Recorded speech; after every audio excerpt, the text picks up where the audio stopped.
বৈষম্য বিরোধী কোটা আন্দোলনের অন্যতম সমন্বয়ক সার্জিস আলম জানালেন, ডিবি হেফাজতে তাদের সাথে কি ঘটেছিল সেই দিনগুলোর কথা। শুরুতেই সার্জিস আলম বলেন, ডিবি হেফাজতে থাকা ৬ দিনের ঘটনা নিয়ে ৬টা বই লেখা যাবে। তাদের সাথে যা কিছু হয়েছিল, যা কিছু ঘটেছিল সবই ছিল বিচিত্র সব অভিজ্ঞতা। ডিবি হেফাজতে থাকা ৬ সমন্বয়কের সাথেই নিয়মিত ফিজিক্যাল থেকে মেন্টাল টর্চার করা হতো। এসব সমন্বয়কদের ডিবি অফিসে হেফাজতের কথা বলে নেওয়া হলেও তাদের কাউকে কাউকে রাখা হয়েছিল ডিবি জেলখানায়, যাদের মধ্যে সার্জিস আলম সহরও অনেকেই ছিলেন।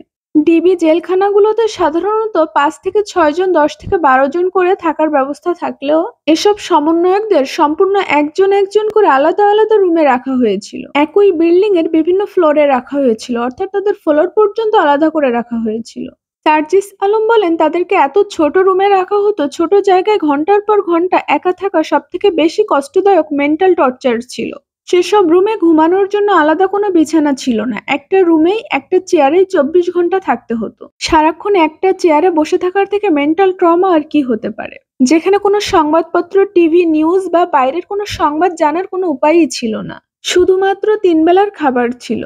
সার্জিস আলম বলেন, সেখানে আরো বেশি মেন্টাল ট্রমার বিষয় ছিল। সেখানে ২৪ ঘন্টা বা একদিন যাওয়ার পর সব সমন্বয়কদের বলা হয়, তোমরা তোমাদের একজন করে গার্ডিয়ানকে ডাকো, তোমাদের গার্ডিয়ানদের কাছে তোমাদের হস্তান্তর করা হবে। দ্বিতীয় দিন সব সমন্বয়কদের গার্ডিয়ান আসার পর সকাল ১০টা থেকে রাত ১২টা পর্যন্ত তাদের বাইরে অপেক্ষা করানো হয়, বসিয়ে রাখা হয়। এই ১১ থেকে ১২ ঘন্টা পুরোটা সময় বিভিন্ন এডিসি, ডিসি কর্মকর্তার এ চেয়ার থেকে অন্য চেয়ারে কর্মকর্তাদের দেখিয়ে যে তাদের কাজ শেষ হলেই ছেড়ে দেয়া হবে। প্রসেস চলছে, অপেক্ষা করেন।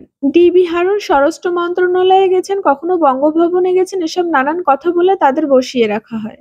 এভাবে ২ দিন চলে যায়, সব সমন্বয়করা বিরক্ত হয়ে যায়। সার্জিস আলম বলেন, আমাদের আটকে রেখেছে, কষ্ট দিচ্ছে দিক, কিন্তু আমাদের গার্ডিয়ানদের অনেক দূর থেকে, গ্রাম থেকে এনে তাদের কষ্ট দেওয়ার মানে কি?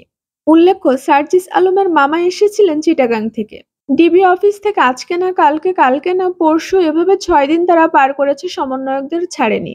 সব সমন্বয়কদের অভিভাবকদের ডিবি হারুন একবেলা খাইয়েছেন, সেটা শুধু সোশ্যাল মিডিয়াকে দেখানোর জন্য যে সবকিছু পরিস্থিতি স্বাভাবিক আছে। কিন্তু বাকি সময়টা তাদের গার্ডিয়ানদের বাহিরে বসিয়ে ভিতরে আটকে বিভিন্নভাবে হয়রানি করা হয়েছে।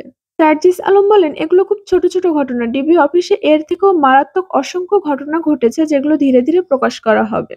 বহুল চর্চিত হারুনের ভাতের হোটেল নিয়ে সার্জিস বলেন, সেটি অদ্ভুত একটা জায়গা, বিচিত্র অভিজ্ঞতার জায়গা। তাদের রুম থেকে সন্ধ্যার দিকে একজন পুলিশ এসে ডেকে নিয়ে যায় পাশের বিল্ডিং এ যেতে হবে বলে। এ সময় তারা জানতেন না তারা কোথায় যাচ্ছেন। নিচে গেলে তাদের সব সমন্বয়কদের একসাথে দেখা হয়, যেহেতু তারা সবাই আলাদা রুমে ছিলেন।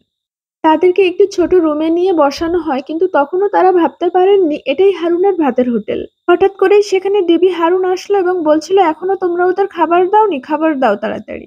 সে সময় তারা খুব অবাক হয়েছিলেন, কিন্তু কোটা আন্দোলনের আর এক সাহসী সমন্বয়ক হাসনাত আব্দুল্লাহ সাহস করে জিজ্ঞেস করছিলেন, হারুন ভাই, এটাই কি আপনার সেই ভাতের হোটেল? সে সময় ডিবি হারুন তাদের সাথে খুব পজিটিভ রেসপন্স করেন, বলেন, আমি অতিথি পরায়ণ, আপ্যায়ন করতে পছন্দ করি, এখানে অনেকেই আসেন, খাবার খান।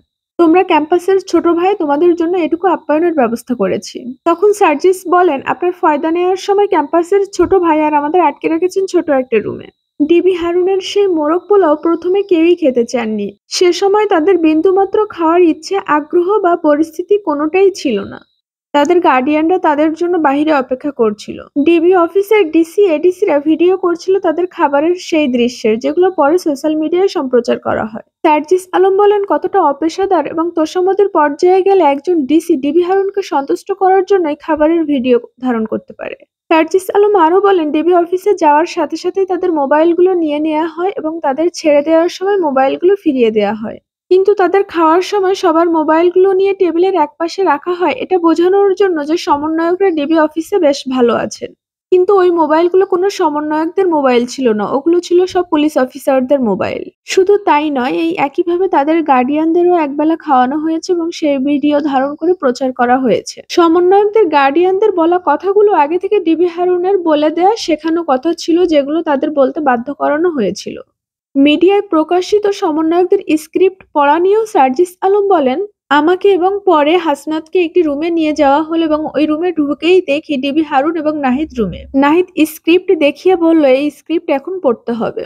সে সময় সার্জিস বলেন, এটা পড়তে তুমি রাজি হলে কেন?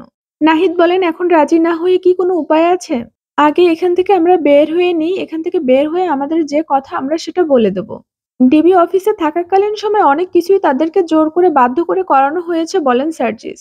সে সময় এসব সমন্বয়কদের একটাই উদ্দেশ্য ছিল যে কোনোভাবেই আগে ডিবি হারুনের এই ভয়ঙ্কর ট্র্যাপ থেকে মুক্ত হওয়া, তারপর দেশকে মুক্ত করা। পরে ডিবি হেফাজতের সব সমন্বয়করা ডিবি হারুনের থেকে মুক্তি পেতে একে একে অনশনে চলে যান। টানা ৩৬ ঘন্টা অনশনের পর তাদের মুক্তি মেলে। ডিবি অফিস থেকে বের হওয়ার কয়েক মিনিটের মধ্যেই সব সমন্বয়করা ঐক্যমত হন এবং আন্দোলনটাকে চালিয়ে যান। সব সমন্বয়কদের একটা ঐক্য ছিল, আত্মবিশ্বাসের জায়গা ছিল, যার ফলে গণ অভ্যুত্থানের সফলতা আসে এবং বিজয় অর্জিত হয়।